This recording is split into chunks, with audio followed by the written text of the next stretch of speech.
Hello everyone. ज्ञान toppers tutorial के इस यूट्यूब चैनल में आप सभी का स्वागत है। आज हम लोग बिहार बोर्ड और सीबीएसई बोर्ड सोशल स्टडीज़ के इकोनॉमिक्स भाग के फर्स्ट चैप्टर डेवलपमेंट अर्थात विकास की चर्चा करेंगे।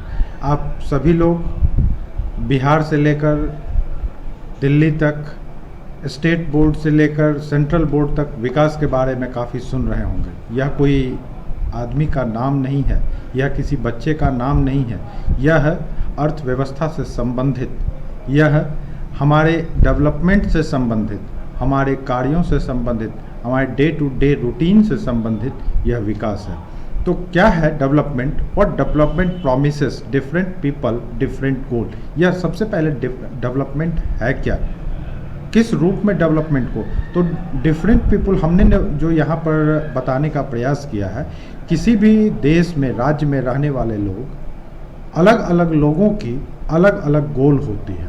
जैसे कोई एक व्यक्ति अपने गांव में रहता है और कोई उसी एज ग्रुप का व्यक्ति शहर में रहता है, तो गांव में रहने वाले व्यक्ति की लक्ष्य कुछ अलग हो सकती है, उसकी गोल कुछ अलग हो सकती है। जबकि उसी कैटेगरी का व्यक्ति यदि शहर में रह रहा हो तो उसकी गोल कुछ अलग हो सकती है। गांव में रहने वाले व्यक्ति के लिए स्वच्छ हवा पाना वो कोई डेवलपमेंट की गोल नहीं हो सकती है। उसके लिए सबसे अच्छी चीज़ कि अच्छी एजुकेशन हो, अच्छी उसके साथ हेल्थ की इंफ्रास्ट्रक्चर हो, ये उसका गोल हो सकता है। जबकि अर्बन एरिया में रहने वाले लोगों के लिए safe water, safe drinking water, उतना ही नहीं उसके साथ इनकम लेवल, ये सब इम्पॉर्टेंट होती है। तो development promises a real growth and fulfil growth by enhancing total income and standards of living of a person. कभी भी किसी व्यक्ति को की लिविंग स्टैंडर्ड उसके इनकम पर डिपेंड करती है और different people have different development goals. मैंने पहले भी चर्चा की है कि अलग अलग व्यक्ति जो हो, अलग अलग एज में हो, तो उसकी अलग अलग डेवलपमेंट गोल्स हो सकती है। एक 6 साल का जो बच्चा हो, 10 साल का जो बच्चा हो, उसके लिए गोल हो सकता है कि एक अच्छे खिलौने उसके पास हों। लेकिन 18 साल और 20 साल की एज में आने के बाद उसी बच्चे की गोल हो सकती है कि उसके पास एक अच्छी बाइसिकल हो। लेकिन 30 की एज में आने के बाद उसकी गोल हो सकती है कि उसके पास एक अच्छी बाइक हो। जैसे फॉर एग्जांपल हमने यहाँ पर दूसरी भी एग्जांपल देने का प्रयास किया है कि a girl from A rich urban family, शहरी क्षेत्र से ताल्लुकात रखने वाली वो लड़की जो अमीर परिवार से आती है, वो चाहती है कि हमें अधिक फ्रीडम मिले, जैसे उसके भाई को मिल रहा है। वह डिसाइड करना चाहती है कि वह क्या चाहती है, और उतना ही नहीं, इसके साथ वह चाहती है कि वह देश के बाहर यदि पढ़ने के लिए जाए या देश में ही किसी जगह पर पढ़ने के लिए जाए तो उसके लिए उसे क्या क्या चीज़ करने की ज़रूरत है। तो ये अर्बन फैमिली की। यदि उसी जगह पर रूरल फैमिली की एक लड़की की बात करें तो उसकी गोल हो सकती है कि हम हायर एजुकेशन के लिए अर्बन एरियाज़ में जाएं। तो ये सेम कैटेगरी के लोगों की, अलग अलग लोगों की अलग अलग डेवलपमेंट की गोल्स हो सकती हैं। अब इसी में अगला जो टॉपिक हमने डिस्कस करने का प्रयास किया है वो है इनकम एंड अदर गोल्स। अब विदाउट इनकम कभी भी डेवलपमेंट की बातें या उसकी चर्चाएं हम लोग नहीं कर सकते हैं। तो जिस तरीके से इनकम होती है उन इनकम के आधार पर लोगों की विकास निर्धारित होती है। जैसे people prefer earn more income for fulfilling their daily requirements. Each and every individuals have on requirements. किसी की रिक्वायरमेंट है, बच्चे की रिक्वायरमेंट्स हो सकती है कि अच्छे कॉपी, किताब, पेन, बैग, इसकी रिक्वायरमेंट्स हो सकती है। लेकिन एक घर के जो गार्जियन होते हैं उनकी रिक्वायरमेंट्स हो सकती है बच्चों को अच्छी हेल्थ केयर देना, उसको न्यूट्रिशियस डाइट देना, इस तरीके से हो सकती है। Companies provide material things like money, but people also want non material things like freedom. हर वह व्यक्ति जो कहीं नौकरी कर रहा हो, किसी जगह पर काम कर रहा हो, बदले में वह वहाँ से रुपया पैसा कमा रहा है। वह केवल यह नहीं चाहता है कि हमें केवल सैलरी मिले या जो काम किए हैं उसके बदले में पैसे मिले, बल्कि उसके अलावे वह चाहता है कि उसे स्वच्छंदता मिल सके, वह अपने अनुसार काम कर सके, उसके कार्यों में कोई इंटरफेयर नहीं कर सके। इस तरीके का फ्रीडम भी चाहता है। उतना ही नहीं, इससे भी जो इम्पॉर्टेंट चीज़ है, जो डिस्कस करने की चीज़ है, वो है उसकी security. Each and every people want to secure his self और हर सेल्फ। हर वह व्यक्ति जो काम कर रहा होता है वह चाहता है अपने आप को सुरक्षित रखना, उस पर किसी का बाहरी दबाव नहीं हो, किसी का अंडर प्रेशर में वह वर्क नहीं कर सके, आने जाने में किसी तरीके का उस पर हमला ना हो सके। इन तरह की वो सिक्योरिटी चाहता है। उतना ही नहीं, रोगों से, बीमारियों से भी वह अपनी सिक्योरिटी चाहता है। साथ ही साथ एंड रिस्पेक्ट ऑफ अदर्स, चाहता है कि लोग उसकी रिस्पेक्ट करें। वह भले ही दूसरे का रिस्पेक्ट कम करे, अधिक करे, लेकिन हर व्यक्ति की इच्छा होती है कि लोग उसकी रिस्पेक्ट अधिक से अधिक करें। साथ ही some companies provides less salary but offer regular employment which enhances sense of securities. बहुत सारी कंपनीज हैं, खास करके अभी बहुत सारी एमएनसीज में आप देखेंगे कि लोगों की सैलरी बहुत अधिक होती है, और बहुत अधिक सैलरी होने के साथ साथ उनके वहाँ जॉब सिक्योरिटी नहीं होती। क्यों नहीं जॉब सिक्योरिटी होती है? तो जब उनके जॉब के साथ कुछ टारगेटेड वर्क्स दिए जाते हैं कि आपको इतने दिनों में यह कार्य करना है, और यदि टारगेट उनकी फेलियर होती है, एक बार फेलियर होती है, 2 बार फेलियर होती है, उसके बाद उन्हें जॉब से टर्मिनेट कर दिया जाता है। तो वहाँ पे उनकी जॉब की सिक्योरिटी नहीं हो पाती है। इसलिए maximum peoples want to achieve government job, because the only reason in government jobs are secured.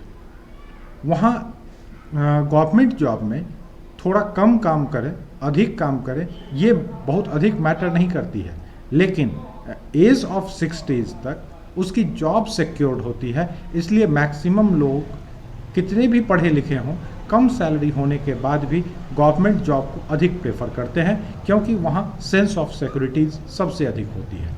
अब इसके बाद नंबर नेक्स्ट हमने जो टॉपिक लिया है वो लिया है नेशनल डेवलपमेंट से। अब राष्ट्रीय विकास क्या है? तो national development refers to ability of a nation to improve standards of living of its citizen.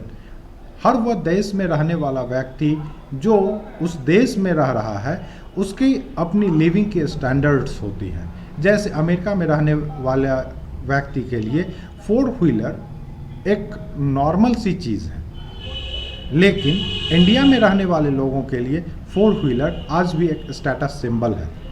आज भी इंडिया में रहने वाले लोगों के घरों में यदि एसीज लगी हुई हैं तो वह लिविंग स्टैंडर्ड से अपर स्टैंडर्ड में आती हैं, क्योंकि वो एक स्टेटस की सिंबल होती है। लेकिन यही चीज़ें अमेरिका में, ब्रिटेन में ये चीज़ें नहीं आती हैं, वो एक नॉर्मल फेनोमेनन के रूप में आती हैं। तो इस तरीके से अलग अलग व्यक्ति जो अपने देश में निवास कर रहे होते हैं, उनके देशवासियों के लिए जो डेवलपमेंट की जो क्राइटेरियाज होती हैं वो people to people as per income level और उस कंट्री की सोसाइटी के हिसाब से डिफरेंट होती है। जैसे standards of living of citizens depends upon पर कैपिटा इनकम। अब पर कैपिटा इनकम के आधार पर भी यह डिपेंड करती है। जैसे इंडिया की पर कैपिटा इनकम अभी कम है, लेकिन इंडिया में ही गोवा की पर कैपिटा इनकम चूँकि अधिक है, महाराष्ट्र की पर कैपिटा इनकम अधिक है, तो वहाँ के लोगों की डेवलपमेंट की गोल्स अधिक होती हैं। और उसी के रिस्पेक्ट में यदि हम बिहार की बातें करें तो महाराष्ट्र और गोवा की अपेक्षा यहाँ की बिहार की पर कैपिटा इनकम कम होने के कारण यहाँ आज भी 2 व्हीलर एक जनरल सी बात है, लेकिन 4 व्हीलर एक स्टैंडर्ड की बात होती है। उतना ही नहीं, एयर ट्रैवल करना मुंबई और गोवा के लिए बहुत नॉर्मल सी बातें हो चली हैं अब, लेकिन बिहार के लोगों के लिए अब भी ये बड़ी बातें हैं। तो इतना ही के साथ ग्रॉस डोमेस्टिक प्रोडक्ट जिसे हम जीडीपी भी कहते हैं, literacy rate, availability of health, etc, ये सब चीज़ें भी डिपेंड करती है। और वह व्यक्ति जो स्टैंडर्ड सिटीजन है, स्टैंडर्ड ऑफ लिविंग्स को फॉलो करता है, वह चाहता है कि उसके यहाँ उसके कंट्री में, उसके स्टेट में अच्छी हेल्थ केयर हो, इनकम इतनी हो कि उसे खाने पीने के लिए किसी भी तरीके की दिक्कत नहीं हो। अब हमारे भी स्टेट में मैक्सिमम लोगों तक सेफ ड्रिंकिंग वाटर की पहुंच हो चुकी है। इसमें नल जल योजना का बहुत बड़ा योगदान भी है। उतना ही नहीं, डिब्बा बंद पानी भी लोगों के घर घर तक पहुंच रहा है। ये सब चीज़ें डिपेंड करती है, इससे हेल्थ अच्छा होता है लोगों का आदि। These factors also consider as measure of improvement. और इन सारी चीज़ों के साथ यदि किसी राज्य में, यदि किसी देश में इन सारी चीज़ों की स्थिति अच्छी होती है तो निश्चित रूप से वहाँ के लोग इम्प्रूव करते हैं और वह इम्प्रूवमेंट में अच्छे मेजरमेंट में आती है। अगला हमने टॉपिक इस डेवलपमेंट चैप्टर में लिया है, how to compare different countries और स्टेट।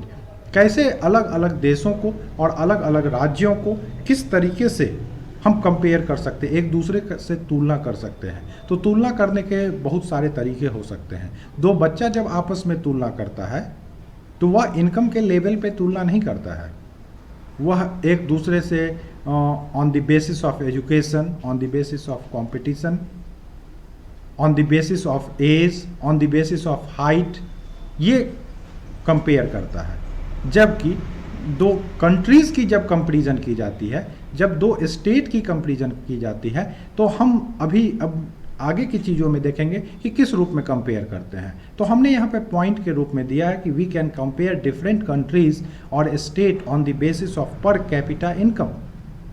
जब भी हम दो कंट्रीज की कंपेयर करते हैं कि हाँ हमने इतना विकास कर लिया, हम अपने आप को इतना डेवलप कर लिए, तो वैसे सिचुएशन में पर कैपिटा इनकम पे डिसाइड करना बहुत ही अच्छा होता है कंपेयर करने के लिए।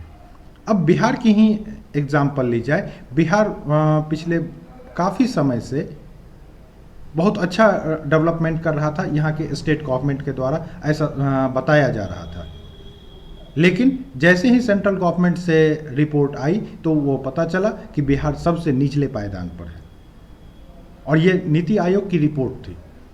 और जैसे ही यह रिपोर्ट आई कि पूरा का पूरा सरकारी महकमे में हड़कंप मच गई। अब ये हड़कंप क्यों मच गई? क्योंकि जब आप कंपेयर करते हैं तो हर एक स्टैंडर्ड पे कंपेयर करते हैं, चाहे वो लिविंग स्टैंडर्ड्स हों, चाहे हेल्थ और इंफ्रास्ट्रक्चर से संबंधित हों, एजुकेशन लेवल से संबंधित हों, या फिर पर कैपिटा इनकम से संबंधित हों। We can not take national income to compare different countries because each country has different population rate.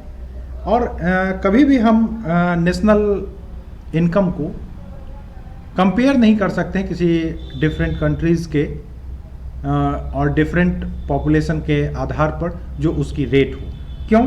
क्योंकि जैसे ऑस्ट्रेलिया को हम लें तो ऑस्ट्रेलिया में पॉपुलेशन बहुत कम है, जबकि उसकी क्षेत्रफल काफ़ी अधिक है। इंडिया पॉपुलेशन वाइज वर्ल्ड में सेकेंड पोजीशन पे है चाइना के बाद।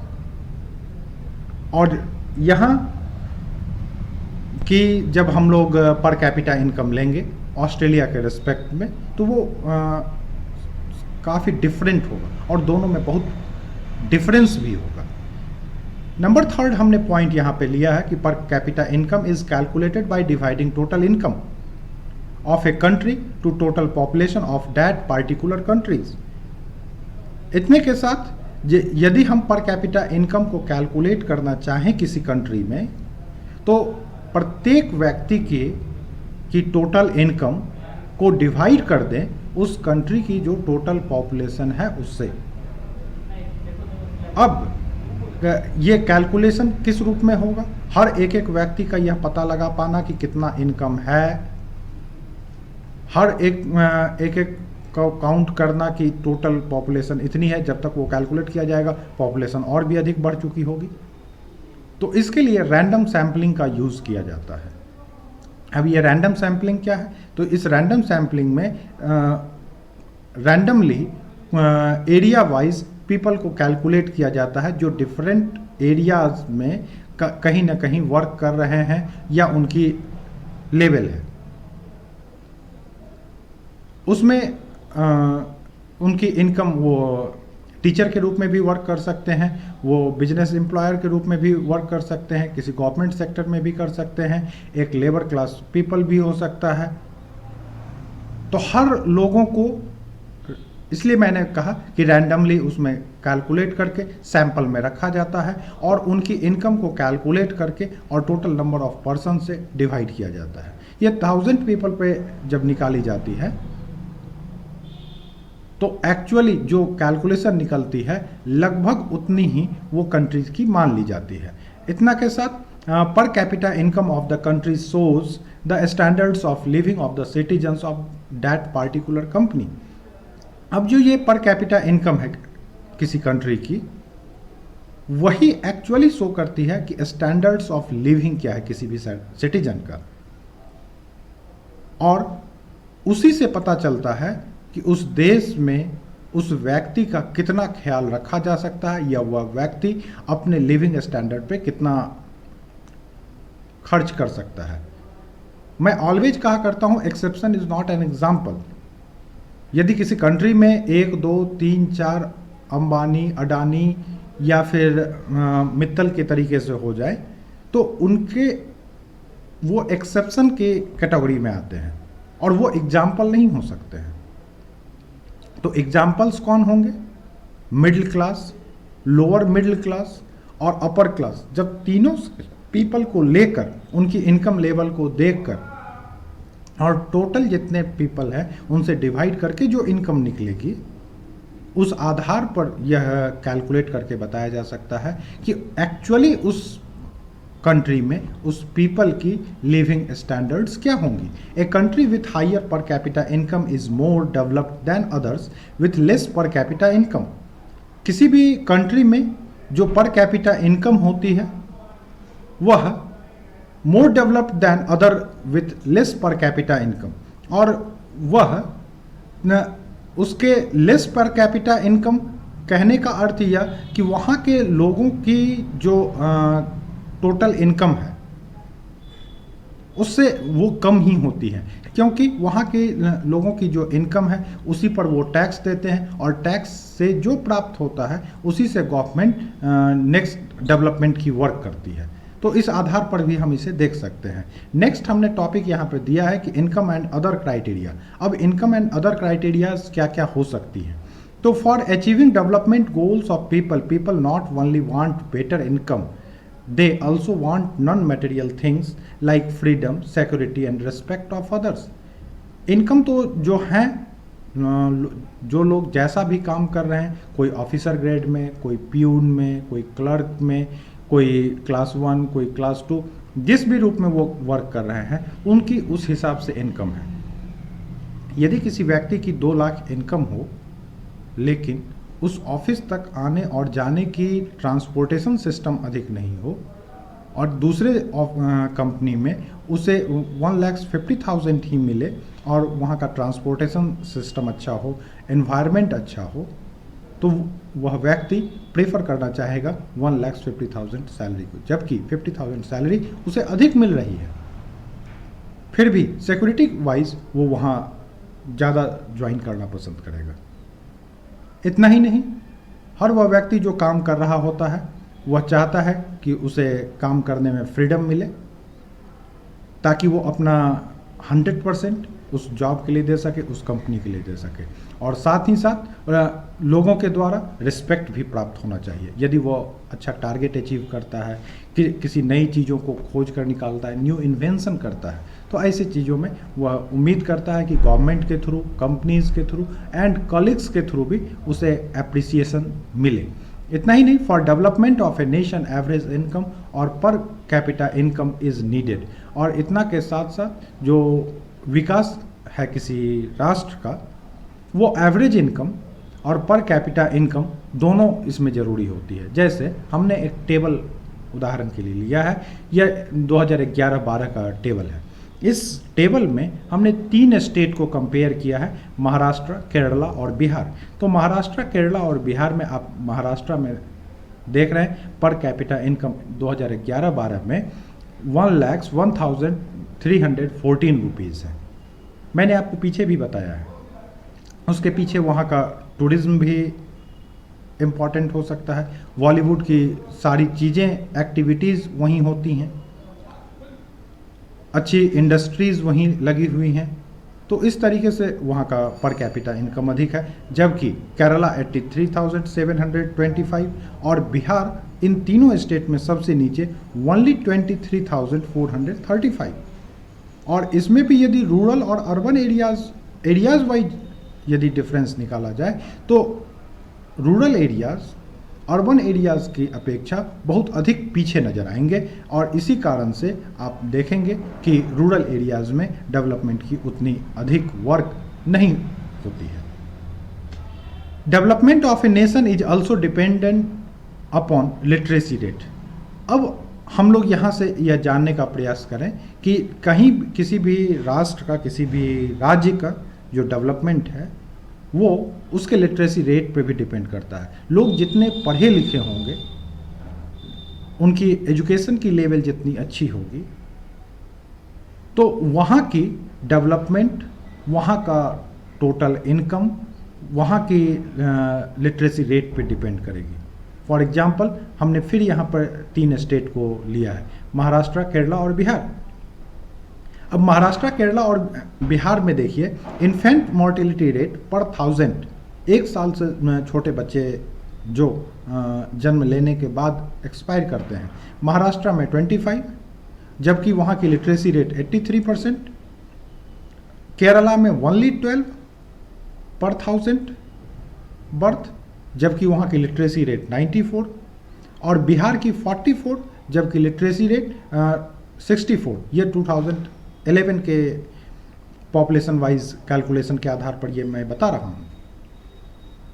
तो क्यों डिफरेंस है आप देखेंगे, बिहार में बच्चे के जन्म लेने के समय, बच्चे के जन्म से पहले फैमिली उतनी केयर नहीं करती है, जबकि महाराष्ट्र में इससे अच्छा केयर होता है, अच्छे हॉस्पिटल्स हैं वहाँ।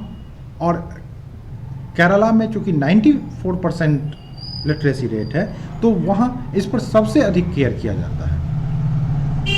तो जब भी किसी स्टेट का और नेशन का लिटरेसी रेट अधिक होगा तो सबसे अच्छी चीज़ वहाँ होगी कि वहाँ की पॉपुलेशन कम होगी और वहाँ हेल्थ पे, एजुकेशन पे सबसे अधिक लोग ध्यान देंगे। इतना ही नहीं, in this table the first column shows that in Kerala out of 1000 children born 12 died before completing 1 year. अब केरला में 12 बच्चे, 1000 बच्चे जो जन्म लेते हैं उसमें से 12 बच्चे 1 साल पूरा किए बिना एक्सपायर कर जाते हैं, जबकि महाराष्ट्र में वो 1000 में 25 और जबकि बिहार में 1000 पे 44 died before completing 1 year of age. अब इतना के साथ जो नेट अटेंडेंस की हम लोग रेशियो देखें, वो हम लोग देखें कि महाराष्ट्र में 64 तो केरला में 78। अब ये नेट अटेंडेंस रेशियो क्या, तो स्कूल में अपनी एजुकेशन को हायर एजुकेशन तक ले जाने की जो अटेंडेंस है वो नेट अटेंडेंस रेशियो। तो आप देखेंगे कि केरला में 94% लिटरेसी है, लेकिन हायर एजुकेशन के और मूवमेंट में वो कहीं ना कहीं पहले की अपेक्षा, लिटरेसी रेट की अपेक्षा थोड़ा पिछड़ रहा है, जबकि महाराष्ट्र 64 और बिहार तो लगभग बहुत पीछे है, 35 पर है। अब इतना के बाद जो पब्लिक फैसिलिटीज़ की हम लोग डिस्कशन करें, तो facilities which are provided by the government considered as public facility like a school, hospital, community halls, transport, electricity, etc. हर वह व्यक्ति जो अपने देश में निवास कर रहा होता है, अपने राज्य में निवास कर रहा होता है, तो उसे डे टू डे लाइफ और रूटीन जीने के लिए कुछ चीज़ों की आवश्यकता होती है। और वो चीज़ें क्या क्या हो सकती हैं, तो तो वो चीज़ें हैं कि बच्चों की अच्छी शिक्षा के लिए अच्छे स्कूल्स होने चाहिए,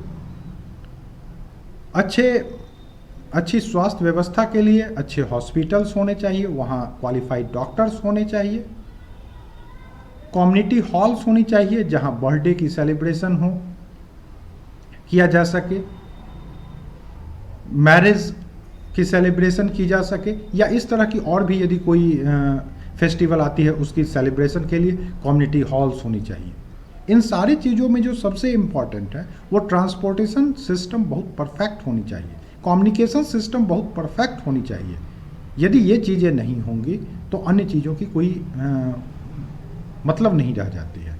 इतना ही नहीं, as we know that Punjab has more income that the average person in Kerala, but Kerala has a low infant mortality rate because of better public system like public distribution system which provides health and nutritional status to the state.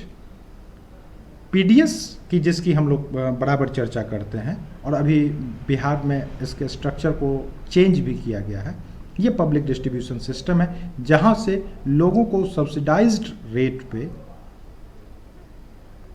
Wheat, मेज, sugar, kerosene ये distribute की जाती है। इसका basic purpose ये होता है कि जो लोग लोअर इनकम के पर्सन हैं, जिनके पास इनकम की बहुत अधिक साधन नहीं है, तो उन लोगों तक कम एक्सपेंस में न्यूट्रिशियस डाइट को पहुंचाना।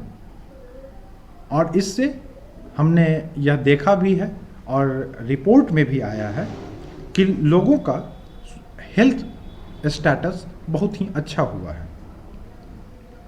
लोग अब हंगर स्टारवेशन के शिकार नहीं होते हैं, भूखमरी के शिकार नहीं होते हैं। लोगों का हेल्थ स्टैंडर्ड उनका सुधर रहा है।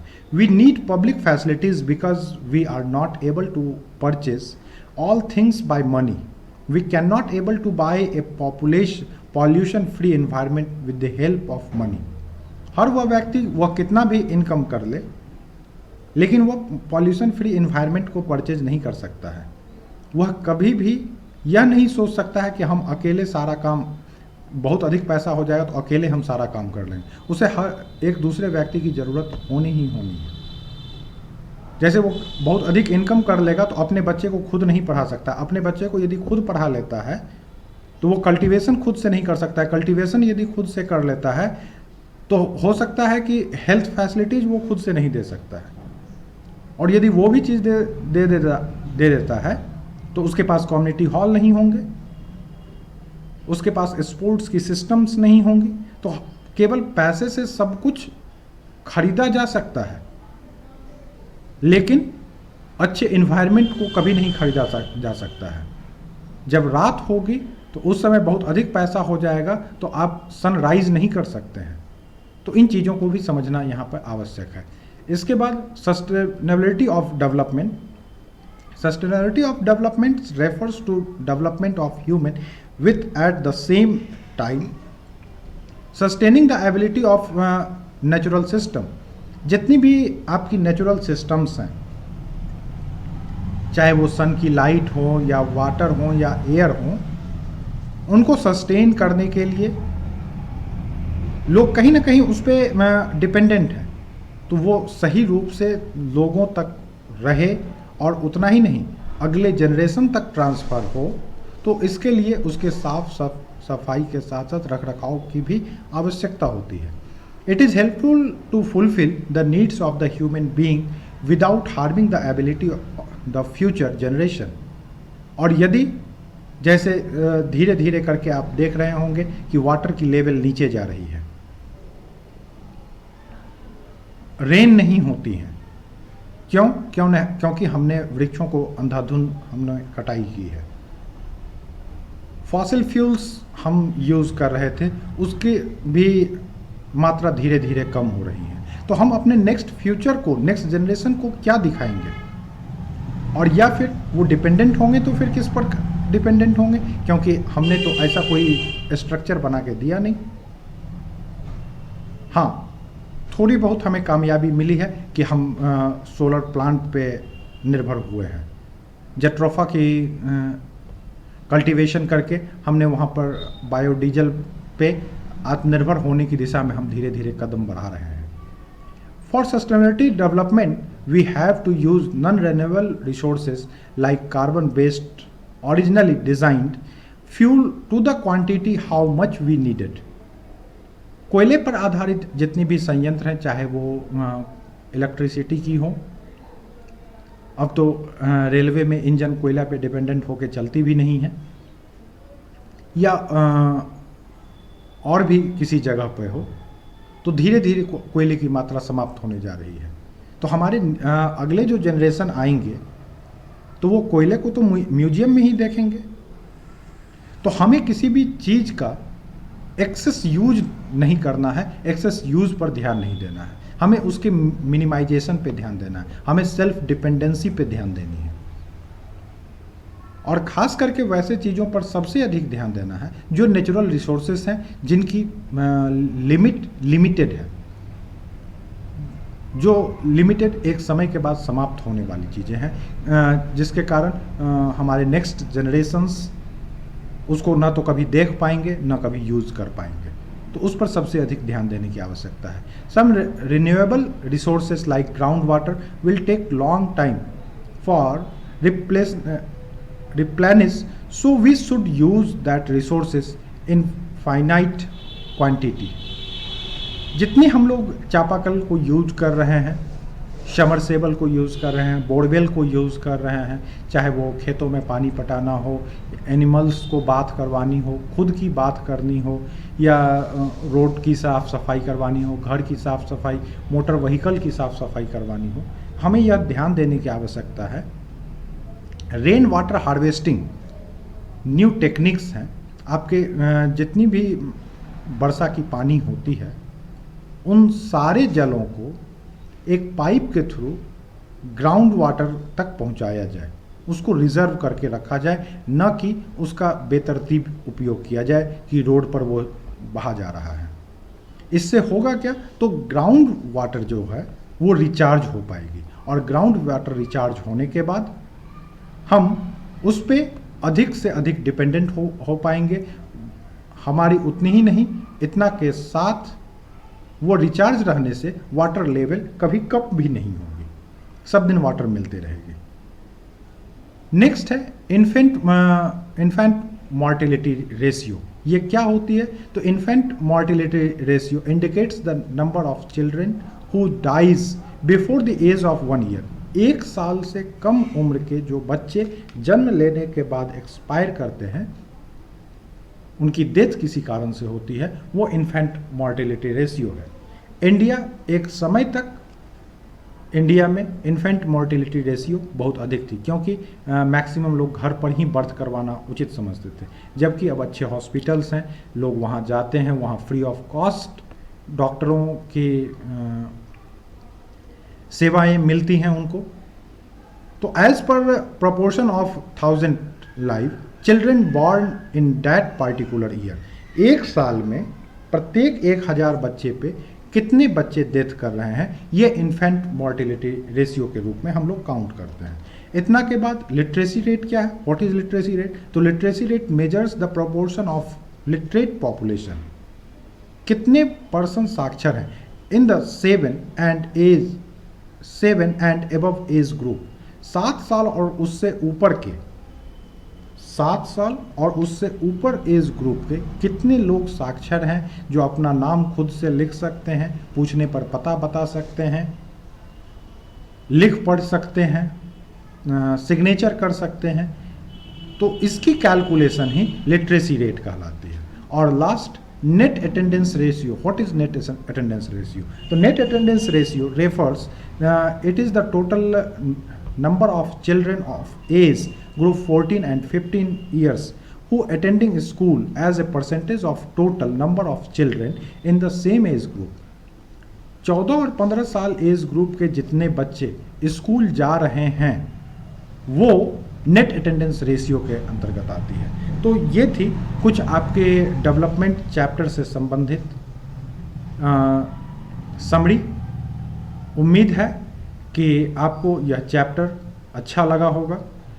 यदि आप इस चैनल पर न्यू हैं तो इस चैनल को निश्चित रूप से सब्सक्राइब कर लें ताकि, और बेल आइकॉन को प्रेस कर लें ताकि जितनी भी वीडियोस मिले वो आपको नोटिफिकेशन में सबसे पहले मिले। आप इन चैप्टर को के समरी को बार बार रिवाइज करके अपने आगे आने वाले एग्जामिनेशन की प्रिपरेशन बेस्ट कर सकते हैं। जय हिंद।